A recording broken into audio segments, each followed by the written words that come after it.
Hi folks, well here we are, Friday, February the 6th, and we are looking at the Psalms once again, and we do not focus on what is seen but on what is unseen. Today Friday Focus looks at Psalm 83. Psalm 83, I call it When Silence Isn't Golden.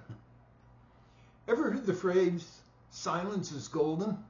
It's part of a proverb that goes, speech is silver, silence is golden. It's meant to emphasize the value of silence over speech and appears to have originated in Arabic culture, dating back to the 9th century. But is silence always golden? Sometimes it can be very troubling. There are seasons when silence is unsettling. Not the quiet that brings peace, but the kind that makes you uneasy as you wait for an answer that hasn't come yet. Oh, you pray, asking for wisdom. You try to walk faithfully, yet the situation remains the same and the pressure builds and God seems quiet. Our friend Asaph, remember him? He was a psalm writer. Well, he wrote Psalm 83 for moments just like those.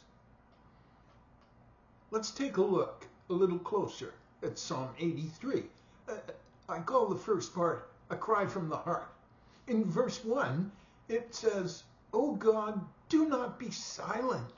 Do not be deaf. Do not be quiet, O God." Wow, does that ever sound like where you've been sometimes? Unlike other psalms, this one isn't a song of praise or celebration. It's a prayer. And it's offered in urgency. God's people are facing real danger. Asaph doesn't minimize anything. Instead, he brings the situation directly before the Lord.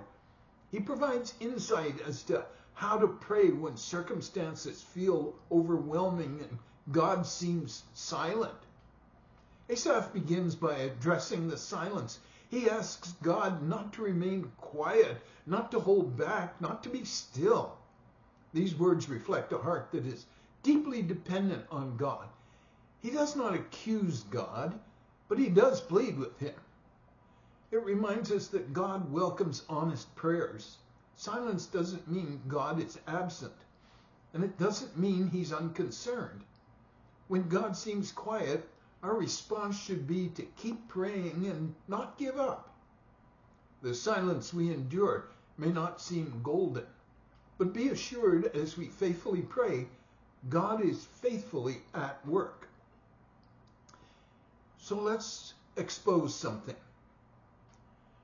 The psalm continues in verses 2 through 4, saying, "Don't you hear the uproar of your enemies? Don't you see that your arrogant enemies are rising up? They devise crafty schemes against your people. They conspire against your precious ones. Come, they say, let us wipe out Israel as a nation. We will destroy the very memory of its existence." Well, they mean business. As the psalmist continues, he describes the problem plainly exposing those who rebel against God, enemies with plans being made to annihilate God's people. The threat's intentional and organized. Notice, Asaph refers to them as God's enemies, not simply Israel's enemies. That distinction matters. Well, why? Well, because whatever affects God's people matters to God, and whatever affects you matters to him. When we face opposition for doing what is right, we're not facing it alone. God has taken note and will deal with it accordingly, in his time, in his way. Our task is to be faithful. The psalm continues. Let's take a look at surrounded but not abandoned.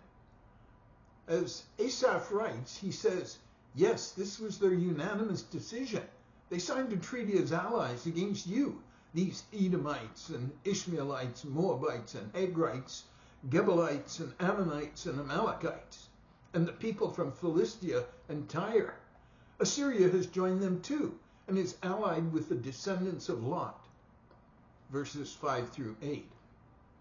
Asaph then describes how united the opposition has become. Have you ever felt that way? Groups that normally wouldn't work together have joined forces. The message is clear. God's people feel surrounded. From a human perspective, the odds are not in their favor.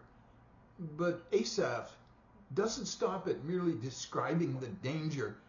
Rather, he brings the entire situation before God, placing it where it belongs. What does that say to you and I? Well, our faith doesn't ignore the reality of any situation. Instead, our faith entrusts that same reality to the Lord. And such action is a mark of faithfulness on our part. So, since we're talking about faithfulness, let's recall God's faithfulness. Asaph continues, "Do to them as you did to the Midianites, and as you did to Sisera and Jabin at Kishon River. They were destroyed at Endor, and their decaying corpses fertilized the soil. Let their mighty nobles die as Oreb and Zeb did. Let all their princes die like Zebah and Zalmunna. For they said, let us seize our own use these pasturelands of God." Verses 9 through 12. At this point in the psalm, Asaph looks at the past, and he recalls moments when God intervened on behalf of his people. Memories of how God defeated powerful enemies and delivered Israel. They flood his mind. This isn't nostalgia. It's confidence rooted in God's character. Remembering what God has done for us strengthens our trust in what he can do. So Asaph basically was requesting with purpose, and that's something we should look at.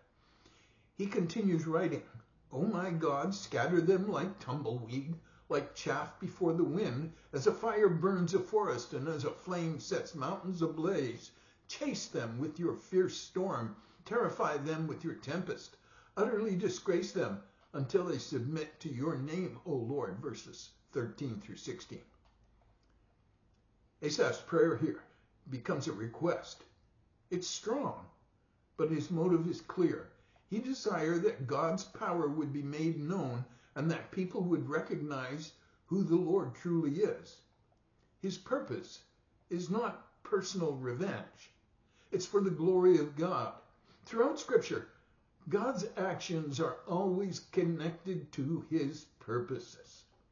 Even when he intervenes forcefully, his ultimate goal is that hearts would turn toward him. I encourage you this morning, no matter what you're going through, turn towards the Lord. And then the psalmist leaves us with a final reminder. He says in verse 18, "Then they will learn that you alone are called the Lord." Okay, that's Asaph's heart for them, that they would learn that he's the Lord.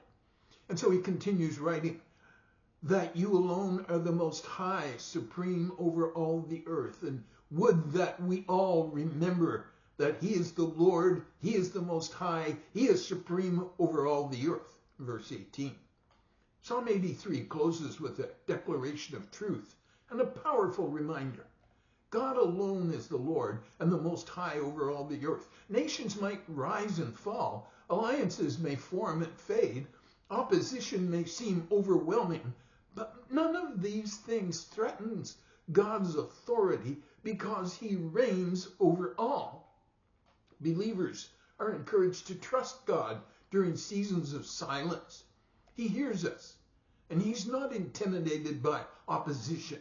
He remains in control even when answers are delayed. When God seems quiet, we can be confident that he is still working, still reigning, and still faithful. What does that say to all of us? Well, let me tell you. The Lord reigns forever, executing judgment from his throne. That's found in Psalm 9, verse 7. Remember it. This is Dr. Vic Hollyfront. In His grace. If you have any comments or questions, you can address them to me at vicsfridayfocus@gmail.com. That's vicsfridayfocus@gmail.com. God bless you. Have a tremendous week. And remember, the Lord reigns forever, executing judgment from his throne.